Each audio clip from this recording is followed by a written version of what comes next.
Un bébé pour mon mari. Chapitre 2. Première partie, écrit par Ernestine Mbakou. Avant de me juger, lisez la suite de mon histoire. Toute petite déjà, il était difficile de me faire sortir une idée déjà incrustée dans la tête. Une fois que ma décision était prise, je n'en démordais plus. J'allais jusqu'au bout. Mes parents disaient que j'étais la plus hardie des jumelles et pourtant j'étais doté d'un tempérament doux. Ce tempérament n'est qu'un leurre qui cache un fort caractère, disait mon père en me désignant. Il n'avait pas totalement tort. Ma sœur Rita ne pouvait plus rien faire pour m'obliger à ne pas mener à bout ma mission. Je voulais rendre mon mari heureux. De toutes les façons, pour moi, un mariage sans enfant n'avait aucune raison de tenir. Il était voué à l'échec sur le long terme. Jules disait que c'était moi qu'il voulait, que si la nature ne voulait pas qu'on ait une progéniture, il était prêt à l'accepter.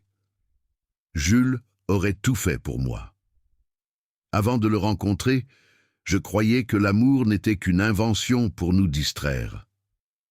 Je ne savais pas alors qu'un jour viendrait où un homme m'aimera au-delà de mon être. Jules était tout ça. Il était mon ami, mon amant, mon mari, mon essentiel. J'étais incapable de lui donner un enfant. Durant 10 ans, il accepta tout sans broncher. Il subit le courroux de sa propre famille en me protégeant. C'était à mon tour de lui renvoyer l'ascenseur. Je savais que Jules n'allait jamais regarder une autre femme. Il n'allait jamais accepter mon idée si je lui expliquais la situation. Ce qu'il me fallait faire, réussir à le mettre devant le fait accompli. Avec Claire, je mis en place un scénario. Elle devrait suivre scrupuleusement mes directives. Jules et moi avions rendez-vous comme tous les mercredis soirs dans un restaurant de la ville. Mon mari avait tenu à ce que nous continuions à mener une vie normale. Il tenait tant à me faire plaisir que j'en avais mal. J'étais chez moi et j'attendais le coup de fil de mon mari. Encore 2 minutes et il allait m'appeler pour savoir pourquoi je n'étais pas là. J'étais également connu pour ma ponctualité. Je détestais faire attendre les autres. Mon téléphone sonna au moment où je poussais un énième soupir de lassitude.